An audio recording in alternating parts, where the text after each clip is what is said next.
Everyone, this is Neha. Welcome back to the channel. Hope you all are doing great. तो बच्चा, हम लोग कर रहे हैं बीएसटी का हमारा चैप्टर नंबर 9 फाइनेंशियल मैनेजमेंट। देखो, लास्ट क्लास के अंदर हम लोगों ने फाइनेंशियल प्लानिंग कंप्लीट कर लिया। अब आज की क्लास इस चैप्टर की बहुत इंपॉर्टेंट क्लास है। आज हम लोग इस चैप्टर के न्यूमेरिकल डिस्कस करेंगे। तो देखो, मैं बहुत प्यार से, बहुत आराम से आपको पूरा कॉन्सेप्ट एक्सप्लेन करूंगी। हर तरह के न्यूमेरिकल हम आज की क्लास में डिस्कस करेंगे। आपको आराम से वीडियो देखनी है। कहीं किसी कॉन्सेप्ट में, किसी न्यूमेरिकल में कोई डाउट आता है, आप आराम से कमेंट्स में पूछ सकते हो, एप्लीकेशन पर पूछ सकते हो। शुरू करें फटाफट से। तो देखो, आज हमें क्या पढ़ना है, कैपिटल स्ट्रक्चर। बहुत आराम से पहले समझना कैपिटल स्ट्रक्चर होता क्या है। तो देखो, मैंने कहा मान लो किसी फर्म की जो टोटल कैपिटल है, इसे आप टोटल कैपिटल भी बोल सकते हो, आप चाहो तो आप इसे टोटल इक्विटी भी बोल सकते हो। मान लो किसी फर्म की जो टोटल कैपिटल है वो है 10 लाख रुपीस। टोटल कैपिटल भी बोल सकते हो, टोटल इक्विटी भी बोल सकते हो। मतलब 10 लाख रुपए किसी फर्म ने, किसी कंपनी ने अपने बिजनेस में लगा रखे हैं। ये पैसा वो है जो बिजनेस में लगा रखा है। अब कहीं पर भी लगा सकते हैं पैसे को, फिक्स्ड असेट्स में लगा सकते हैं, करंट असेट्स में लगा सकते हैं, किसी प्रोजेक्ट प्रपोजल में लगा सकते हैं, कहीं पर भी लगा सकते हैं। तो किसी फर्म की टोटल कैपिटल कितनी है? 10 लाख रुपीज है। अब मैंने आपको फाइनेंसिंग डिसीजन के अंदर बताया था कि ये पैसा फर्म कहीं से एक्वायर करती है, कहीं से अरेंज करती है। और पैसे को अरेंज करने के लिए फर्म के पास में बहुत सारे सोर्सेज होते हैं। फर्म बैंक से पैसा बोरो कर सकती है, शेयर्स इशू करके पैसा अरेंज कर सकती है, पब्लिक से पैसा बोरो कर सकती है, डिबेंचर्स इशू कर सकती है, अपनी रिटेन्ड अर्निंग्स को यूज कर सकती है। तो ये पैसा फर्म अलग अलग सोर्सेज से अरेंज कर सकती है। तो देखो, हम लोगों ने देखा था जितने भी सोर्सेज ऑफ फाइनेंस होते हैं, पैसा हम कहां कहां से अरेंज कर सकते हैं, उन सोर्सेज ऑफ फाइनेंस को हम दो कैटेगरीज में डिवाइड करते हैं। पढ़ा था हम लोगों ने। पहला सोर्स होता है डेट, दूसरा सोर्स होता है इक्विटी। डेट का मतलब क्या है कि फर्म ने कहीं से पैसे को क्या करा है, बोरो करा है। तो डेट को ही हम क्या बोलते हैं, बोरोड फंड्स भी बोलते हैं। क्या बोलते हैं? Borrowed funds. ये वो पैसा है जो फर्म ने कहीं से बोरो करा है, बैंक वगैरह से बोरो करा है। इक्विटी का मतलब है ये फर्म का खुद का पैसा है, तो इसे हम ओनर्स फंड भी बोलते हैं। क्या बोलते हैं? ओनर्स फंड भी बोलते हैं। फाइनेंसिंग डिसीजन में पढ़ा था। अब देखो, डेट का मतलब क्या है कि फर्म ने पैसा कहां से अरेंज करा है। मैंने कहा फर्म ने बैंक से पैसा बोरो कर लिया, कर सकती फर्म बैंक से पैसा बोरो। मैंने कहा फर्म ने, यानी कि जो कंपनी है, उसने डिबेंचर्स इशू कर दिए। देखो, डिबेंचर्स भी शेयर्स की तरह ही होते हैं। डिबेंचर्स इशू करे जाते हैं, फिर जो डिबेंचर होल्डर्स होते हैं ना, उन्हें हमें प्रिंसिपल अमाउंट भी लौटाना होता है टाइम पर, मैच्योरिटी पर, और उन्हें उस अमाउंट पर इंटरेस्ट भी पे करना होता है। तो ये एकदम लोन की तरह है कि आपको प्रिंसिपल यानी कि मेन अमाउंट भी लौटाना है, साथ साथ में आपको इंटरेस्ट भी पे करना है। समझ में आ गया? तो हम लोग क्या कर सकते हैं, बैंक से पैसा बोरो कर सकते हैं। हम मतलब कंपनी चाहे तो वो डिबेंचर्स इशू कर सकती है, और कंपनी चाहे तो वो पब्लिक से भी पैसा बोरो कर सकती है, जिसे हम लोग बोलते हैं पब्लिक डिपॉजिट्स। क्या कहते हैं? Public deposits. तो ये पूरा पैसा किसके अंदर आता है? डेट के अंदर आता है, बोरोड फंड्स के अंदर आता है, क्योंकि कंपनी को प्रिंसिपल अमाउंट भी लौटाना है, साथ साथ में इस अमाउंट पर इंटरेस्ट भी पे करना है। अब दूसरी तरफ है इक्विटी। इक्विटी बोले तो ओनर्स फंड। इसमें क्या क्या आ सकता है? मैंने कहा जो कंपनी है वो इक्विटी शेयर्स इशू कर सकती है, तो इसे हम बोलते हैं इक्विटी शेयर कैपिटल। क्या कहते हैं? Equity share capital. कंपनी चाहे तो कंपनी इक्विटी शेयर्स इशू करके पैसा अरेंज कर सकती है। इक्विटी शेयर होल्डर्स वैसे भी कंपनी के क्या कहलाते हैं? ओनर्स कहलाते हैं, इसीलिए हम इसे ओनर्स फंड बोलते हैं। कंपनी चाहे तो कंपनी प्रेफरेंस शेयर्स भी इशू कर सकती है, तो हम बोल सकते हैं प्रेफरेंस शेयर कैपिटल। कंपनी चाहे तो कंपनी अपनी रिटेन्ड अर्निंग्स को भी यूज कर सकती है। मैम, रिटेन्ड अर्निंग्स क्या होता है? हम लोगों ने पढ़ा था, कंपनी अपने प्रॉफिट्स का कुछ हिस्सा डिस्ट्रीब्यूट नहीं करती, अपने ही पास में रखती जाती है, अपने गुल्लक में इकट्ठा करती जाती है, ताकि कल को जब कंपनी को पैसों की रिक्वायरमेंट हो तो कंपनी इस पैसे को यूज कर सके। इसे हम लोग बोलते हैं रिटेन्ड अर्निंग्स। कंपनी चाहे तो अपने रिजर्व्स भी यूज कर सकती है, इसे हम बोलते हैं रिजर्व्स एंड सरप्लस। कंपनी अपने रिजर्व वाला पैसा भी यूज कर सकती है। ये सारी चीजें किसमें आती है? इक्विटी में आती है। चमका अच्छे से। अब मैंने कहा कंपनी की टोटल कैपिटल है 10 लाख रुपए। इस 10 लाख रुपीज में से कंपनी ने मान लो डेट से फाइनेंस करे थे 6 लाख रुपीज, यानी कि 6 लाख रुपीस कंपनी ने कहां से अरेंज करे थे? डेट से, बोरोड फंड से, बैंक से पैसा बोरो करा होगा, डिबेंचर्स वगैरह इशू करे होंगे। और बचे हुए 4 लाख रुपीस कंपनी ने कहां से रेस करे? इक्विटी से रेस करे, यानी कि इक्विटी शेयर्स इशू कर दिए, प्रेफरेंस शेयर्स इशू कर दिए, रिटेन्ड अर्निंग्स में से निकाल लिया। समझ में आ गया? 10 लाख कैपिटल में से 6 लाख तो डेट से रेस करे, बोरो करे, 4 लाख रुपीस कहां से रेस करे? कंपनी ने इक्विटी से रेस करे। तो वही है कि कंपनी की जो टोटल कैपिटल है उसमें डेट और इक्विटी का कितना प्रपोर्शन है, कितना शेयर है, इसे बोला जाता है कैपिटल स्ट्रक्चर। क्या बोलते हैं? Capital structure. ऊपर तो मैंने कहा कैपिटल स्ट्रक्चर का फॉर्मूला हो गया डेट अपॉन इक्विटी, ऊपर डेट नीचे इक्विटी। तो डेट से कितना पैसा रेस करा? 6 लाख रुपीस। समझ में आया? इक्विटी से कितना पैसा रेस करा? 4 लाख रुपीस। ये हमारा कैंसिल हो गया, 2 से कट रहे, 2 3 जा 6, 2 2 जा 4। तो ये कैपिटल स्ट्रक्चर आ गया 3:2 कि कंपनी की कैपिटल में डेट और इक्विटी का कितना प्रपोर्शन है, कितना शेयर है। This is capital structure. चमका अच्छे से? अब देखो हमारी किताब क्या कहती है। एनसीईआरटी कहती है capital structure refers to the mix between owners fund यानी कि इक्विटी एंड बोरोड फंड्स यानी कि डेट। हमें पता है कैपिटल स्ट्रक्चर क्या है? मिक्स है। किस किस का मिक्स है? डेट और इक्विटी का मिक्स है। It means the proportion of borrowed funds यानी कि डेट एंड ओनर्स फंड यानी कि equity used for financing the operations of business. बहुत ही सिंपल सा है, बिजनेस के ऑपरेशंस को कैरी आउट करने के लिए, यानी कि डे टू डे एक्सपेंसेस के लिए पैसा चाहिए, कोई फिक्स्ड असेट खरीदने के लिए पैसा चाहिए, किसी प्रोजेक्ट प्रपोजल में पैसा लगाने के लिए पैसा चाहिए। तो इन सब चीजों के लिए कंपनी की जो कैपिटल है उसमें बोरोड फंड्स और ओनर्स फंड का कितना प्रपोर्शन है, जो रेशियो है, उसे हम लोग क्या बोलते हैं? Capital structure. समझ में आ गया? फॉर्मूला क्या है? Date upon equity. डेट कितना था हमारे पास में? डेट से रेस करा था 6 लाख रुपीस, इक्विटी से रेस करा था 4 लाख रुपीस। ये हम लोगों ने कैंसिल करा, 2 से कटा, 2 3 जा 6, 2 2 जा 4। तो कैपिटल स्ट्रक्चर आ गया 3:2। इजी पीजी हो गया। आगे वही लिखा है ओनर्स फंड में आता क्या है? कंपनी इक्विटी शेयर्स इशू करके पैसा रेस कर सकती है, प्रेफरेंस शेयर्स इशू करके पैसा रेस कर सकती है, अपने रिजर्व्स एंड सरप्लसेस को यूज कर सकती है, और तो और अपनी रिटेन्ड अर्निंग्स को यूज कर सकती है। सारी चीजें किसमें आती है? ओनर्स फंड, इक्विटी के अंदर। बोरोड फंड्स में क्या आता है? कंपनी बैंक से लोन ले सकती है, डिबेंचर्स इशू कर सकती है, कंपनी पब्लिक से पैसा बोरो कर सकती है, बदले में पब्लिक को एक सर्टिफिकेट दे देगी। This is public deposit. चमका अच्छे से? अब देखो आगे क्या लिखा है, debt is cheaper but it is more risky for a business. यहां पर थोड़ी सी समझने वाली बातें हैं। हम पैसा कहां कहां से रेस कर सकते हैं? एक तो डेट है, दूसरा क्या है हमारे पास में? इक्विटी है। अब मैं एक बहुत काम की बात समझा रही हूं। देखो इक्विटी ध्यान से समझना। इक्विटी में मैंने कहा, क्या कहा? कंपनी शेयर्स इशू कर सकती है, कंपनी रिटेन्ड अर्निंग्स वगैरह यूज कर सकती है। अब देखो जब कंपनी शेयर्स इशू करती है ना बच्चा, तो बहुत सारी कॉस्ट लगती है, अलग अलग तरह की कॉस्ट लगती है।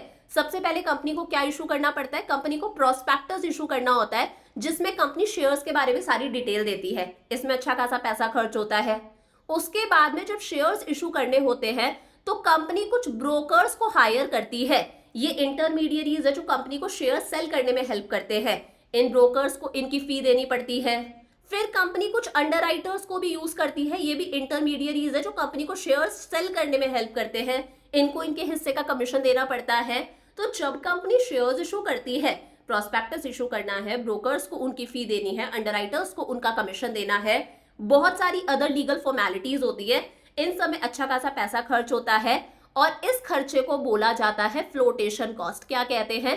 Flotation cost. और ये फ्लोटेशन कॉस्ट अच्छी खासी आती है, इसीलिए बोला जाता है इक्विटी शेयर्स इशू करना कहीं ना कहीं क्या हो जाता है? एक्सपेंसिव हो जाता है। तो इसीलिए मैं कह रही हूं इक्विटी से पैसा रेज करना यानी कि ओनर्स फंड से पैसा रेज करना क्या होता है? एक्सपेंसिव होता है। ये बात समझ में आ गई? वहीं डेट से पैसा रेज करना उतना एक्सपेंसिव नहीं होता। डेट से पैसा रेज करना क्या होता है? चीप होता है। अब बहुत सारे बच्चे बोलेंगे मैम डेट पर तो इंटरेस्ट देना पड़ रहा है, ये चीप कैसे हो सकता है? तो देखो इसके पीछे भी एक लॉजिक है। कंपनी को प्रॉफिट होता है और बच्चा उस प्रॉफिट में से कंपनी सबसे पहले क्या दे देती है? सारे खर्चे करने के बाद में कंपनी क्या देती है? इंटरेस्ट देती है।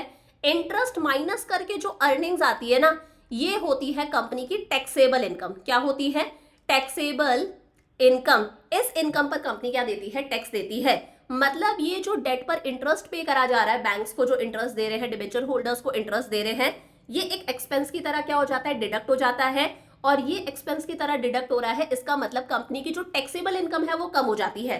अब कंपनी को कम इनकम पर टैक्स देना है, यानी कि कम टैक्स पे करना है, तो कहीं ना कहीं ये जो डेट पर इंटरेस्ट दे रहे हैं ना, ये टैक्सेबल इनकम को कम कर रहा है, कंपनी के टैक्सेस को कम कर रहा है, इसीलिए बोला जाता है डेट क्या है, चीपर सोर्स ऑफ फाइनेंस है। समझ में आ गया? तो याद रखना, डेट से पैसा रेज करना हमेशा क्या होता है, चीप होता है, क्योंकि इससे कंपनी की टैक्सेबल इनकम कम होती है, यानी कि कंपनी को कम टैक्सेस पे करने पड़ते हैं। बट एक और इंपॉर्टेंट बात, डेट से पैसे रेज करना क्या है, रिस्की है। मैम रिस्की क्यों है?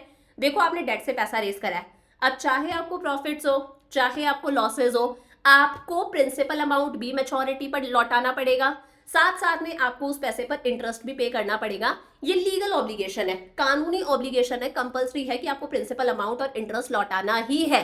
सो डेट चीपर है बट रिस्की है, because the payment of interest and the return of principal is obligatory for the business. चमक गया अच्छे से? वही मैंने इक्विटी का बताया था, इक्विटी एक्सपेंसिव है, यानी कि ओनर्स फंड एक्सपेंसिव है क्योंकि फ्लोटेशन कॉस्ट अच्छी खासी आती है, बट दीज आर सेफ, ये सेफ है यानी कि रिस्कलेस है, क्योंकि इक्विटी शेयर होल्डर्स को डिविडेंड देना कंपल्सरी नहीं है। समझ में आ गया? हम लोग जो लास्ट में ये टैक्सेबल इनकम आ गई, फिर इस इनकम पर भी टैक्स दिया जाएगा, फिर जो बची कुची इनकम है वो इनकम होती है जो किसके पास में जाती है, इक्विटी शेयर होल्डर्स के पास में जाती है। कंपनी का मन करता है तो कंपनी शेयर होल्डर्स को डिविडेंड देती है, कंपनी का मन नहीं करता तो कंपनी शेयर होल्डर्स को डिविडेंड नहीं देती। तो इक्विटी शेयर होल्डर्स तो अच्छी वाली चीज है कि यार डिविडेंड देना कंपल्सरी नहीं है, कोई लीगल ऑब्लिगेशन नहीं है। प्रेफरेंस शेयर होल्डर्स को पता है डिविडेंड देना पड़ता है, उसके अलावा रिटेन्ड अर्निंग्स भी खुद का पैसा है, रिजर्व्स एंड सरप्लसेस भी खुद का पैसा है, तो यहाँ पर प्रिंसिपल अमाउंट लौटाना, कुछ डिविडेंड वगैरह देना कंपल्सरी नहीं है। तो वही लिखा है, from company's point of view there is no legal obligation to pay dividend to equity share holders. Equity share holders को डिविडेंड देना कंपल्सरी नहीं है, कंपनी का मन होगा तो कंपनी देगी, अदरवाइज नहीं देगी। तो इक्विटी से पैसा रेज करना क्या है, सेफ है, यानी कि रिस्क लेस है। समझ में आ गया? तो कंक्लूजन क्या निकलता है, डेट से पैसा रेज करना क्या है, सस्ता पड़ता है क्योंकि टैक्सेबल इनकम कम हो जाती है, लेकिन ये क्या है, ये है रिस्की क्योंकि प्रिंसिपल अमाउंट और इंटरेस्ट लौटाना है। वहीं ओनर्स फंड यानी कि इक्विटी से पैसा रेज करना क्या है, एक्सपेंसिव है क्योंकि फ्लोटेशन कॉस्ट अच्छी खासी आती है, लेकिन ये सेफ है, ये रिस्कलेस है। अच्छे से समझ में आ गया? अब देखो हमें आगे क्या पढ़ना है, आगे बात आती है फाइनेंशियल लिवरेज, इसी को हम ट्रेडिंग ऑन इक्विटी भी बोलते हैं। बाकी ट्रेडिंग ऑन इक्विटी अभी मैं बहुत डिटेल में आपको अच्छे से एक्सप्लेन करूंगी क्योंकि यहां से क्वेश्चन बनता है और यहां से हमारा न्यूमेरिकल भी बनता है। तो देखो अपना कैपिटल स्ट्रक्चर डिसाइड करने के लिए कि कंपनी की टोटल कैपिटल में कितना प्रपोर्शन डेट का होगा, कितना प्रपोर्शन इक्विटी का होगा, इसे डिसाइड करने के लिए कंपनी से कॉन्सेप्ट यूज करती है जिस कॉन्सेप्ट का नाम है फाइनेंशियल लिवरेज। फाइनेंशियल लिवरेज का सिंपल सा मतलब है जो कंपनी की टोटल कैपिटल है, टोटल कैपिटल को मैंने बताया था एक और नाम से हम बोलते हैं, टोटल कैपिटल को ही हम क्या बोलते हैं, टोटल इक्विटी। क्या बोलते हैं, टोटल इक्विटी। यानी कि जो कंपनी की टोटल कैपिटल है, टोटल इक्विटी है, उसमें डेट का कितना प्रपोर्शन है, टोटल कैपिटल में कितना पैसा कंपनी ने डेट से रेज करा है, उधार से रेज करा है, इसे बोला जाता है financial leverage. The proportion of debt in the overall capital is called financial leverage. Company की ओवरऑल टोटल कैपिटल में डेट का कितना प्रपोर्शन है, दिस इज फाइनेंशियल लिवरेज। समझ में आ गया? फॉर्मूला क्या है, ऊपर डेट आएगा, नीचे टोटल इक्विटी आएगा। मैम इसका मतलब बता दो। देखो ऊपर तो डेट है, नीचे है टोटल इक्विटी। टोटल इक्विटी मतलब टोटल कैपिटल, और टोटल कैपिटल कैसे आती है, डेट प्लस इक्विटी। कैसे आती है, डेट प्लस इक्विटी। तो टोटल इक्विटी हम कैसे निकालेंगे, डेट, टोटल इक्विटी मतलब टोटल कैपिटल, कैसा आएगा, डेट प्लस इक्विटी। तो पीछे वाला एग्जांपल ले लेते हैं, डेट से कितना पैसा रेज करा था, 6 लाख रुपीज। नीचे क्या है, टोटल इक्विटी है, टोटल इक्विटी मतलब डेट प्लस इक्विटी, डेट से रेज करा था 6 लाख, इक्विटी से रेज करा था 10 लाख, तो नीचे आ गई हमारी टोटल कैपिटल 10 लाख। ये हमारा कैंसिल हो जाएगा, तो 6/10, 6/10 यानी कि कंपनी की टोटल कैपिटल के अंदर डेट का प्रपोर्शन है 6/10। समझ में आ गया अच्छे से? अब देखो एक इंपॉर्टेंट बात, with more debt fund companies earnings increase because debt is a cheaper source of finance but it is very risky. अब मैं एक बहुत इंपॉर्टेंट बात बता रही हूँ जहां से आपका न्यूमेरिकल बनता है। कंपनी के कैपिटल स्ट्रक्चर में जितना ज्यादा डेट का प्रपोर्शन होगा, जितना ज्यादा कंपनी डेट से पैसा रेज करेगी, उतनी ही कंपनी की अर्निंग्स इंक्रीज होती है। क्या बोला मैंने? कंपनी के कैपिटल स्ट्रक्चर में जितना ज्यादा डेट का प्रपोर्शन होगा, जितना ज्यादा कंपनी डेट से पैसा रेस करेगी ना बच्चा, उतनी ही कंपनी की जो अर्निंग्स है वो अर्निंग्स इंक्रीज होती है। और यहां पर हम कौन सी अर्निंग्स की बात कर रहे हैं? इस अर्निंग को बोला जाता है ईपीएस। क्या बोलते हैं? ईपीएस। ईपीएस की फुल फॉर्म है अर्निंग पर शेयर। क्या फुल फॉर्म है? Earning per share. अभी मैं निकालना सिखाऊंगी। जितना ज्यादा कंपनी के कैपिटल स्ट्रक्चर में डेट का प्रपोर्शन होगा, जितना ज्यादा कंपनी डेट से पैसा रेस करेगी, उतनी ही कंपनी की अर्निंग्स यानी कि earning per share EPS increase होगा। क्योंकि डेट क्या है? एक चीपर सोर्स ऑफ फाइनेंस है। आप चीप जगह से पैसा रेस कर रहे हो तो ये आपके लिए सस्ता पड़ता है, अपने आप आपके प्रॉफिट्स इंक्रीज होंगे, आपकी अर्निंग्स इंक्रीज होंगी। हालांकि डेट क्या है? रिस्की है। समझ में आ गया? अब इसके बाद में कहानी में एक ट्विस्ट है। इस लाइन को यहां से लेकर यहां तक का अभी मैं रीड नहीं करूंगी। पहले मैं आपको ये बात साबित करूंगी, प्रूव करूंगी कि जितना ज्यादा कैपिटल के अंदर डेट का प्रपोर्शन होगा उतना कंपनी की अर्निंग्स ईपीएस इंक्रीज होगा। ठीक है, उसके बाद में हम ये ट्विस्ट वाली बात पढ़ेंगे। समझ में आ गया? तो मैंने क्या बताया? जितना ज्यादा कंपनी की कैपिटल में डेट का प्रपोर्शन होगा, अर्निंग पर शेयर ईपीएस क्या होगा? इंक्रीज होगा, कंपनी की अर्निंग्स इंक्रीज होंगी। तो देखो 3 केस लेकर देखते हैं। पहला केस है जिसमें कंपनी की टोटल कैपिटल कितनी है? 50 लाख रुपीस। और ये 50 लाख के 50 लाख रुपीस कंपनी ने कहां से रेस करे हैं? इक्विटी से रेस करे हैं। इक्विटी मतलब ओनर्स फंड से रेस करे हैं। कंपनी ने 5 लाख शेयर्स इशू करे, 5 लाख इक्विटी शेयर्स इशू करे, और एक शेयर कितने का है? 10 रुपए का है। तो टोटल कितना हो गया? ये 50 लाख कंपनी ने इक्विटी से रेस कर लिए। डेट से कुछ भी पैसा रेस नहीं करा। डेट क्या है? निल है। टैक्स कंपनी देती है 30% per annum. Earning before interest and tax हमारे पास में गिवन है 7 लाख, यानी कि ये कंपनी की अर्निंग्स दे रखी है बिफोर इंटरेस्ट एंड टैक्स। अभी कंपनी ने इस पैसे पर इंटरेस्ट भी पे नहीं करा, अभी कंपनी ने इस पैसे पर टैक्स भी पे नहीं करा। दोनों पे करने से पहले वाली अर्निंग्स दे रखी हैं। एक केस आता है हमारे पास में, कंपनी की टोटल कैपिटल है 50 लाख रुपीस, जिसमें से 40 लाख कंपनी कहां से रेस कर रही है? इक्विटी शेयर से। 4 लाख शेयर्स कंपनी ने इशू करे, एक शेयर कितने का है? 10 रुपए का। तो 40 लाख कंपनी ने इक्विटी से रेस करे, और बचे हुए 10 लाख कंपनी कहां से रेस करी है? डेट से रेस करी है। मतलब डेट इंक्रीज हुआ, पिछले वाले में डेट निल था, अब डेट हो गया 10 लाख का। टैक्स वही है, कंपनी 30% दे रही है, और डेट से पैसा रेस करे है, बैंक से बोरो करे, डिबेंचर्स इशू करे, जिस पर कंपनी इंटरेस्ट देती है 10% per annum. Interest on date कितना है? 10% पर एनम। अर्निंग्स दे रखी है बिफोर इंटरेस्ट एंड टैक्स कितनी है? 7 लाख है, ईबीआईटी। थर्ड केस है, अगेन कंपनी की टोटल कैपिटल है 50 लाख, और इक्विटी से कंपनी पैसा रेस करी है 30 लाख, ओनर्स फंड से 30 लाख रेस करा, डेट से कंपनी पैसा रेस करी है 20 लाख। अगेन वही है, टैक्स रेट 30%, डेट पर इंटरेस्ट दे रही है company 10%, earning before interest and tax कितना है? 7 लाख है। अब आप देखो, पहले वाले में डेट से पैसा रेस करा था 0, सेकेंड वाले में 10 लाख, थर्ड वाले में 20 लाख। मैं क्या कहना चाह रही हूं, जैसे जैसे कंपनी अपनी कैपिटल स्ट्रक्चर में डेट का प्रपोर्शन बढ़ाती जा रही है, वैसे वैसे कंपनी की अर्निंग्स, कौन सी अर्निंग्स? अर्निंग पर शेयर क्या होगा? इंक्रीज होगा। उसी चीज को मैं प्रूव करना चाहती हूँ। तो देखो, सबसे पहले हम ले लेते हैं ईबीआईटी, जिसे हम लोग बोलते हैं ईबीआईटी, मतलब earning before interest and tax. ये वो अर्निंग्स है जिस पर कंपनी ने अभी तक इंटरेस्ट और टैक्स दोनों पे नहीं करा। समझ में आ गया? अब सबसे पहले कंपनी क्या करती है? इंटरेस्ट पे करती है। सबसे पहले मैंने पीछे बताया था, प्रॉफिट्स में से इंटरेस्ट माइनस होता है, बाकी सारे खर्चे हो चुके हैं, बची कुछ इनकम आई है, तो इस पर कंपनी क्या देगी? इंटरेस्ट पे करेगी। अब मुझे बताओ, डेट से पैसा रेज ही नहीं करा, जब आपने डेट से पैसा ही रेज नहीं करा तो इंटरेस्ट भी नहीं बनता, तो यहां पर इंटरेस्ट क्या है? 0 है। ठीक है भाई, इंटरेस्ट माइनस हो गया, एक तरह से समझ लो इंटरेस्ट का काम हो गया। तो ये कौन सी अर्निंग्स हो गई? Earnings before tax. कौन सी अर्निंग्स हो गई? Earnings before tax. मतलब समझ में आया? पहले वाली अर्निंग्स थी earnings before interest and tax, आपने इंटरेस्ट माइनस कर दिया, हालांकि इंटरेस्ट बनता नहीं है, तो ये अर्निंग्स आ गई अर्निंग्स बिफोर टैक्स। अब हमें सिर्फ टैक्स का काम करना है, मतलब ये 7 लाख क्या आई है? हमारी टैक्सेबल इनकम आई है। अब हमें इस पर टैक्स पे करना है। अब आप माइनस कर दो टैक्स, तो टैक्स बच्चा कितना बनता है? 30% पर एनम। और टैक्सेबल इनकम ये होती है हमारी जो इंटरेस्ट माइनस करके आती है। कितनी है? 7 लाख। 7 लाख का 30%, तो देखो ऐसे निकालते हैं, 7 लाख ये टैक्सेबल इनकम आई, इसका 30%, ये कैंसिल हो गया, 7 3 जा 21, तो ये आ गई हमारा 2,10,000, क्या आ गया? टैक्स आ गया। समझ में आ गया? तो ये आ गया 2,10,000 हमारा टैक्स, जिसे माइनस करते हैं उसे ब्रैकेट में लिखते हैं। तो ये हमारी अर्निंग्स आ गई है, अर्निंग्स आफ्टर टैक्स। टैक्स के भी बाद वाली अर्निंग, मतलब सबसे पहले था earning before interest and tax, फिर आपने इंटरेस्ट माइनस करा तो अर्निंग्स आई अर्निंग्स बिफोर टैक्स, फिर आपने टैक्स माइनस करा तो अर्निंग्स आ गई अर्निंग्स आफ्टर टैक्स। चमक गया अच्छे से। ये आ गया हमारे पास में 90, ये 6 था, 6 में से 2 गया, 4,90,000। समझ में आया।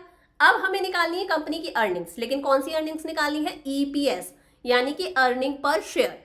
निकाल कर देखते हैं। Earning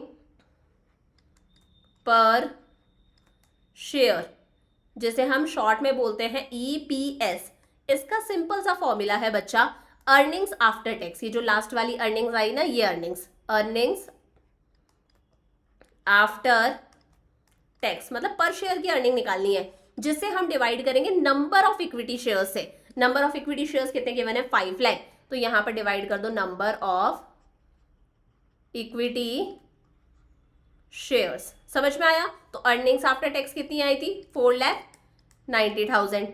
number of equity shares कितने हैं? 5 लाख। तो हमें पर शेयर की अर्निंग का पता चल जाएगा बच्चा। तो ये 4 0 से 4 0 गई, 49/50 हमें समझ में आ रहा है 0 पॉइंट समथिंग आएगा।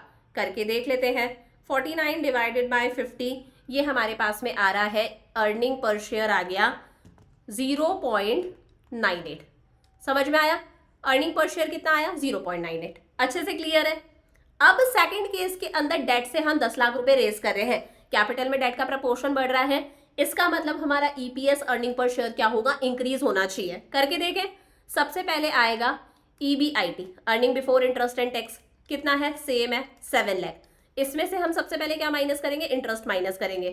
तो ये हम लोगों ने कर दिया इंटरेस्ट माइनस। अब इंटरेस्ट इस बार बनता है, डेट से 10 लाख रुपए रेस करे हैं और इंटरेस्ट ऑन डेट कितना दे रहे हैं? 10% पर एनम। तो 10 लाख रुपए पर 10% इंटरेस्ट दिया जा रहा है। कितना आएगा? हमें वैसे भी पता है 10 लाख का 10% कितना होता है? 1 लाख होता है। ये हो गया इंटरेस्ट। 1 लाख हम माइनस कर देंगे। समझ में आ गया। पहले वाले में इंटरेस्ट बनता ही नहीं था, इसमें इंटरेस्ट बनता है, डेट पर 10% इंटरेस्ट। जैसे ही हम लोगों ने इंटरेस्ट माइनस करा, हमारी टैक्सेबल इनकम कम हो गई। पिछली बार देखो टैक्सेबल इनकम 7 लाख ही थी, 7 लाख पर टैक्स दिया था, लेकिन अगर हम डेट से पैसा रेज कर रहे हैं, इंटरेस्ट दे रहे हैं, तो हमारी टैक्सेबल इनकम कम हो रही है। इसलिए डेट क्या है? एक चीपर सोर्स ऑफ फाइनेंस है। तो ये आ गई हमारी अर्निंग्स बिफोर टैक्स। ठीक है, टैक्स से पहले की अर्निंग। अब हम इस अर्निंग्स में से क्या माइनस करेंगे? टैक्स माइनस करेंगे। टैक्स की रेट कितनी है? 30% पर एनम। ये टैक्सेबल इनकम होती है, इस पर हम टैक्स देते हैं। तो 6 लाख का 30% हमें निकालना है। 6 लाख का 30%, या मन में भी कैलकुलेट कर सकते हो। 6 3 = 18, तो ये आ गया हमारे पास में 1,80,000। Easy PG. ये माइनस कर दो टैक्स, 1,80,000। बहुत सारे बच्चों के दिमाग में आ रहा होगा मैम 30% तो कंपनी ने टैक्स ही पे कर दिया। अब क्या आया हमारे पास में? हमारे पास में आ गया है अर्निंग्स आफ्टर टैक्स। माइनस करा 6 लाख में से 1,80,000, तो ये हमारे पास में आ रहा है 4,20,000। चमका अच्छे से। अब हम इसका ईपीएस निकाल कर देखते हैं। तो अर्निंग पर शेयर का फॉर्मूला मैंने क्या बताया था? Earnings after tax. कितनी आई? 4,20,000। उसे हम नंबर ऑफ इक्विटी शेयर्स से डिवाइड करते हैं हमेशा। इक्विटी शेयर्स कितने हैं? 4 लाख शेयर्स है, तो हमें पर शेयर की अर्निंग का पता चल जाएगा। तो ये हमने कैंसिल करा। 42 को हम करेंगे 40 से डिवाइड, तो 42 डिवाइडेड बाय 40, 1.05। आपके सामने मैंने प्रूव कर दिया। पिछले वाले में डेट का प्रपोर्शन 0 था, तो ईपीएस कितना आया था? अर्निंग्स 0.98। जैसे ही डेट का प्रपोर्शन इंक्रीज हुआ, हमारा ईपीएस इंक्रीज होकर 1.05 हो गया। हो गया कि नहीं हुआ? मतलब समझ में आ रही है ना बात। कैपिटल स्ट्रक्चर में डेट का प्रपोर्शन बढ़ रहा है, तो अर्निंग पर शेयर इंक्रीज हो रहा है। थर्ड केस, डेट का प्रपोर्शन और बढ़ा के हम लोगों ने 20 लाख कर दिया। डायरेक्टली सॉल्व करूं। Earning before interest and tax कितना है? 7 लाख। क्या माइनस करना है हमें? इंटरेस्ट माइनस करना है। इंटरेस्ट कितना है? डेट 20 लाख है, 20 लाख पर इंटरेस्ट हम दे रहे हैं 10%। 20 लाख का 10% कितना होगा? 2 लाख। मतलब अब टैक्सेबल इनकम और कम हो गई। टैक्सेबल इनकम सिर्फ कितनी है? 5 लाख है। पिछले वाले में हम 1 लाख रुपए टैक्स पे कर रहे थे, इंटरेस्ट पे कर रहे थे, तो टैक्सेबल इनकम 6 लाख आई थी। अब टैक्सेबल इनकम सिर्फ 5 लाख आई है। अब हम क्या माइनस करेंगे? टैक्स। टैक्स कितना है? 30%। 5 लाख का 30% निकाल लो। 5 3 = 15, कितना आएगा 1,50,000। ये हमारे पास में आ गई अर्निंग्स आफ्टर टैक्स। कितनी आ गई है? ये आ गई हमारे पास में 3,50,000। चमका अच्छे से।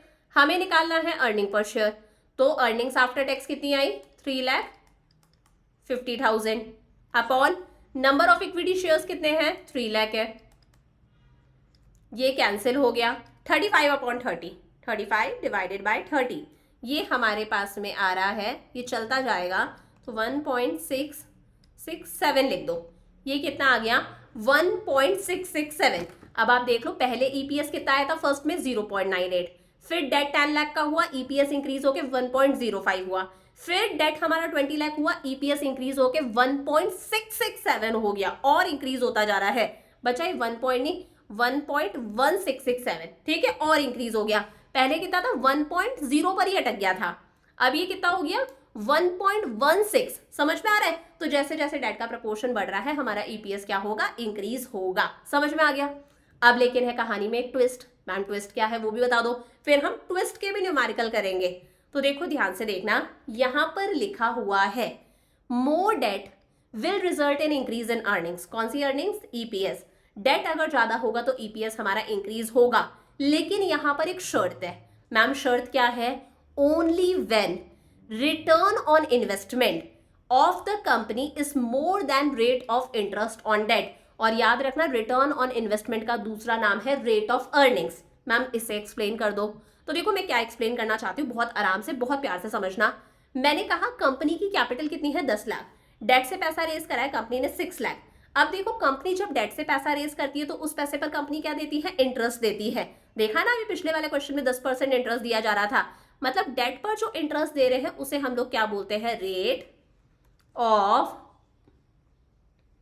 इंटरेस्ट ऑन डेट, यही बोलते हैं। मैंने कहा rate of interest on debt, मैंने डेट की स्पेलिंग गलत लिख दी।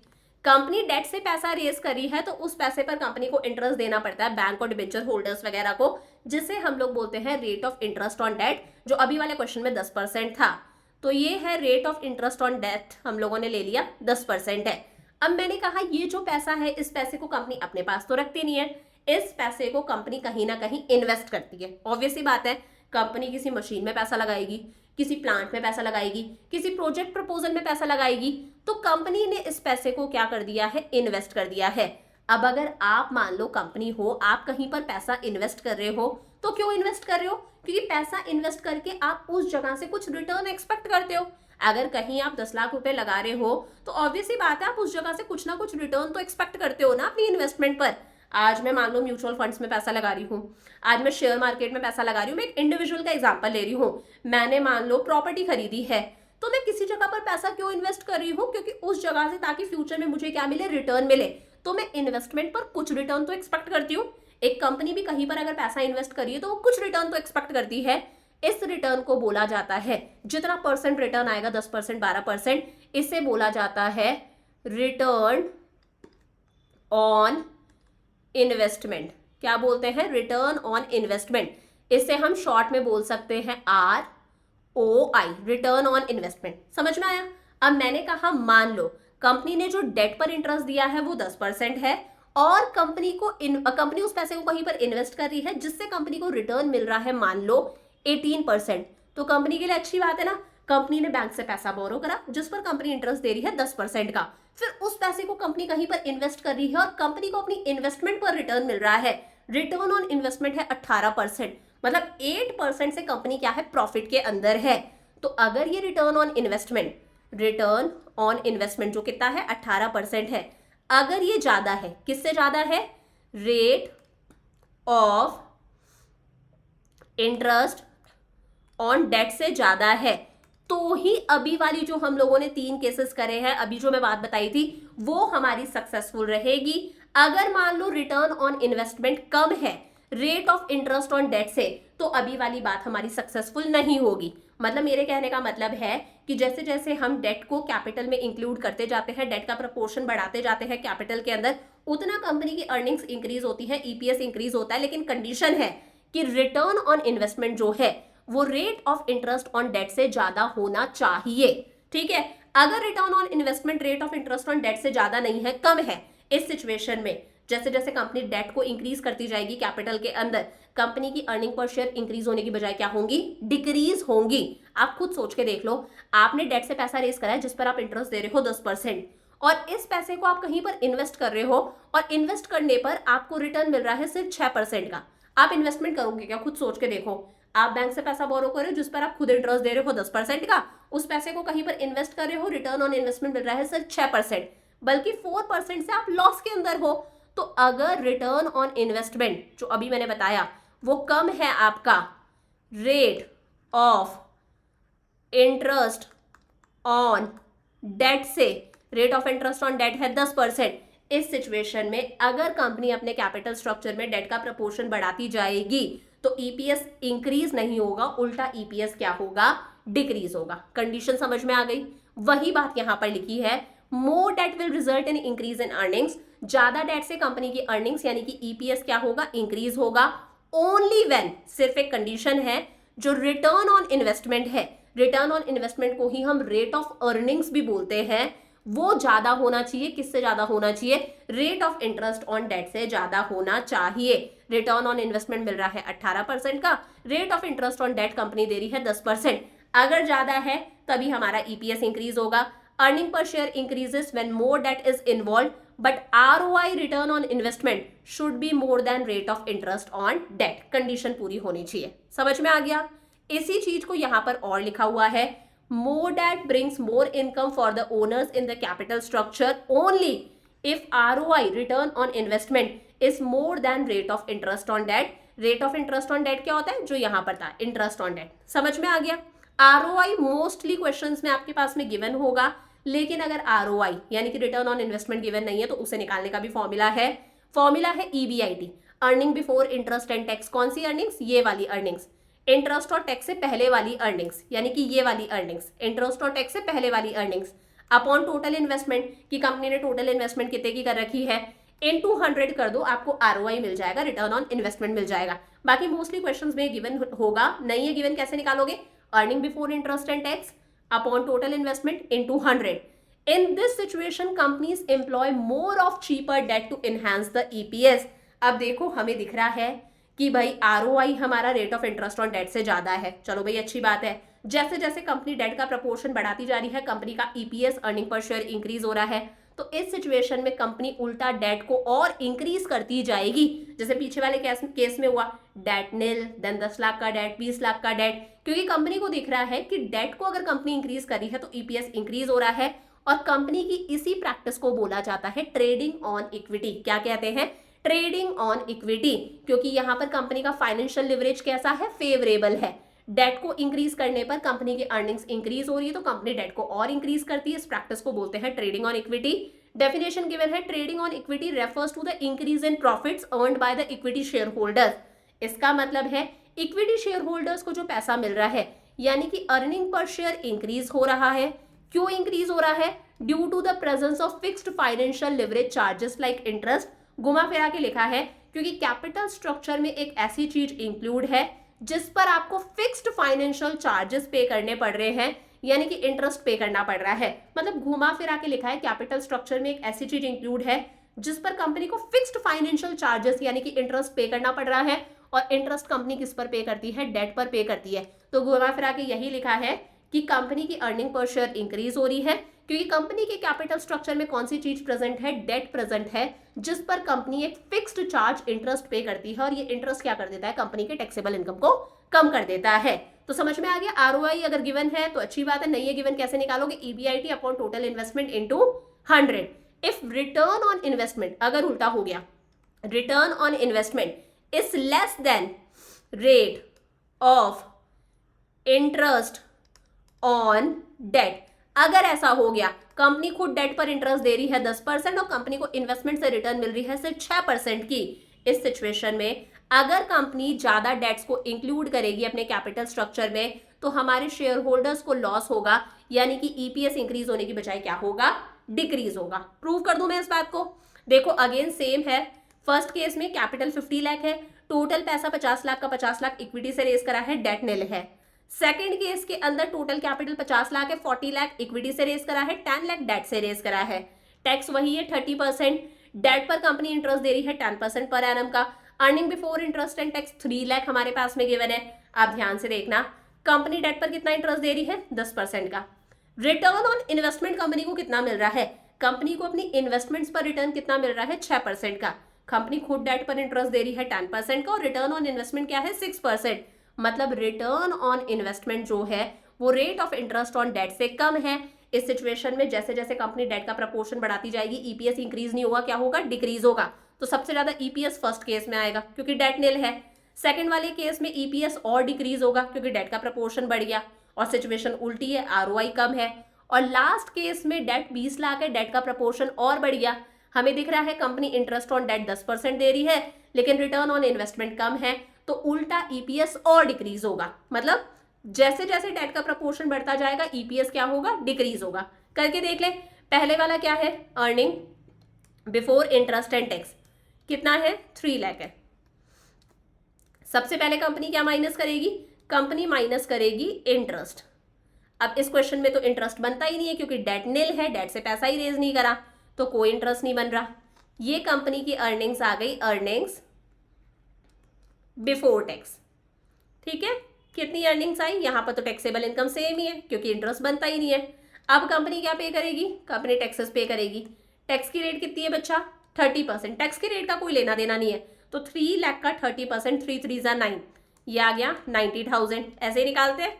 और लास्ट आ गया हमारे पास में अर्निंग्स आफ्टर टैक्स, तो ये हमारे पास में आ गई 2,10,000। चमका अच्छे से, पिछली बार जैसा ही है।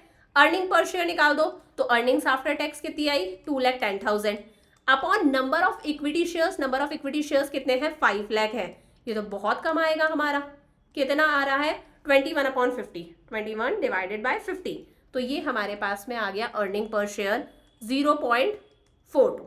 ठीक है, अब अगले क्वेश्चन के अंदर कंपनी डेट से 10 लाख रुपीज रेज कर रही है, लेकिन ROI rate of interest on debt से कम है, तो ईपीएस और डिक्रीज होगा, पिछले वाले के कंपैरिजन में और डिक्रीज होगा क्योंकि डेट आपने इंक्रीज करा है।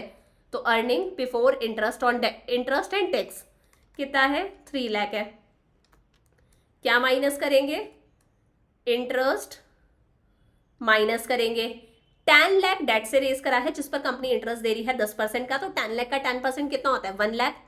1 लाख रुपीज कंपनी ने क्या करा, इंटरेस्ट पे करा। तो अब कंपनी की टैक्सेबल इनकम कितनी रह गई है, 2 लाख रह गई है। ये कंपनी की अर्निंग्स आई, अर्निंग्स बिफोर टैक्स। समझ में आया। अब कंपनी क्या माइनस करेगी, टैक्स माइनस करेगी। टैक्स कितना है बालकों, टैक्स है 30%। 2 लाख का 30%, 2 लाख का 30% कितना आएगा, 2 3 जा 6, ये आ गया 60,000। जिस चीज को माइनस करते हो उसे ब्रैकेट में लिखो। तो अब हमारे पास में आ गई है अर्निंग्स आफ्टर टैक्स, तो ये हमारे पास में आया 1,40,000। इजी पीजी, अर्निंग पर शेयर निकाल दे। Earning per share, earning after tax कितनी आई, 1,40,000 upon number of equity shares कितने हैं, 4 लाख। ये कैंसिल हो गया, 14/40, तो 14 डिवाइडेड बाय 40, 0.35। मतलब आप देखो जैसे ही डेट इंक्रीज हुआ, पहले ईपीएस कितना था 0.42, वो डिक्रीज हो गया, कितना हो गया 0.35। समझ में आ रहा है ऐसा क्यों हो रहा है, क्योंकि ROI rate of interest on debt से कम है। Easy PG. लास्ट केस है, अब डेट का प्रपोर्शन और बढ़ गया तो ईपीएस और कम होना चाहिए। तो earning before interest and tax कितना है, 3 लाख है, मैं डायरेक्ट कर रही हूँ। अब इसमें से हम क्या माइनस करते हैं, हम इंटरेस्ट माइनस करते हैं। डेट है 20 लाख, 20 लाख का 10% कितना होगा, 2 लाख होगा। 2 लाख हम लोगों ने इंटरेस्ट माइनस कर दिया, तो ये जो 1 लाख आया ये क्या है, अर्निंग बिफोर टैक्स है। अब टैक्स कितना है 30%, 1 लाख का 30% कितना होगा, 30,000। ये हम लोगों ने टैक्स माइनस कर दिया, कितना आया 70,000 आ गया हमारे पास में अर्निंग्स आफ्टर टैक्स। अब हमें अर्निंग पर शेयर निकालना है, तो earning after tax upon number of equity shares, मतलब पर शेयर की अर्निंग मिल जाती है इससे हमें। ये कैंसिल हो गया, 7/30 तो बहुत कम आएगा, तो ये आ रहा है अर्निंग पर शेयर हमारा 0.233 चलता जाएगा। ठीक है, तो अर्निंग पर शेयर 0.2 आ रहा है। अब आप खुद देख लो, पहले अर्निंग पर शेयर 0.4 है ना, पॉइंट के बाद वाला देखते हैं, फिर 0.3 कम हुआ और फिर हो गया 0.2, मतलब और कम हो गया। तो इससे हमें पता चल गया कि अगर ROI हमारा rate of interest on debt से ज्यादा है, इस सिचुएशन के अंदर तो जैसे जैसे कंपनी अपने टोटल कैपिटल में डेट का प्रपोर्शन बढ़ाएगी, ईपीएस क्या होगा हमारा, इंक्रीज होगा, जो पहले हम लोगों ने करा था। लेकिन अगर ROI हमारा rate of interest on debt से कम है, तो हमें समझ में आ गया जैसे जैसे कंपनी अपने कैपिटल स्ट्रक्चर में डेट का प्रपोर्शन बढ़ाएगी, कंपनी की अर्निंग पर शेयर उल्टा डिक्रीज होंगी। तो ये जो कंक्लूजन्स है ये हमेशा आपको दिमाग में रखने हैं। बहुत बार एग्जाम में ऐसा क्वेश्चन आता है कि आपको कैलकुलेट करने की भी जरूरत नहीं है, सिर्फ आप इन कंडीशंस को देखकर बता सकते हो कि ईपीएस इंक्रीज होगा या डिक्रीज होगा। अब एक होमवर्क क्वेश्चन दे रही हूं ताकि मुझे पता चल सके जितना मैंने एक्सप्लेन करा आपको सारी बातें समझ में आ रही है। Present capital base of a company 9 lakh equity shares of ₹10 each। Present में कंपनी की कैपिटल है 9 lakh equity shares, 9 lakh equity shares, और एक शेयर 10 रुपए का है, मतलब कंपनी की कैपिटल हो गई 90 lakh. Company is planning to raise debt of ₹40 lakh. Company सोच रही है कि वो डेट ले ले, डेट से पैसा रेज कर ले 40 लाख रुपीस, जिस पर कंपनी लो इंटरेस्ट देगी 10% per annum. Rate of tax 30% है, रिटर्न ऑन इन्वेस्टमेंट कंपनी को मिल रहा है 15% का। Do you think the decision of using debt is justified? आप खुद मुझे सोच के बताओ, डेट से पैसा रेज करने का ये जो कंपनी का डिसीजन है ये जस्टिफाइड है या नहीं है? खुद सोचो। आप बिना सॉल्व करे भी इस क्वेश्चन का आंसर मुझे दे सकते हो बहुत आराम से। तो अगर आंसर सही है इसका मतलब पूरा कॉन्सेप्ट आपको अच्छे से चमका है, और वाकई में सारे न्यूमेरिकल चमके तो कमेंट्स में लिख देना चमका है, ठीक है। अब कल की क्लास के अंदर मैं आपको कैपिटल स्ट्रक्चर को कौन कौन से फैक्टर्स अफेक्ट करते हैं ना, ये हम डिस्कस करेंगे बच्चों। 14 फैक्टर्स है, आज की क्लास में डिस्कस करेंगे ना तो बहुत लेंथी हो जाएगा, तो आप यहाँ तक का बहुत आराम से पढ़ के रखो। कल की क्लास में हम factors affecting capital structure discuss करेंगे। देन एक वीडियो और रहती है जिसमें हम फिक्स्ड कैपिटल और वर्किंग कैपिटल डिस्कस करके इस चैप्टर को समाप्त करेंगे। So I will see you tomorrow. Lots of love, bye bye.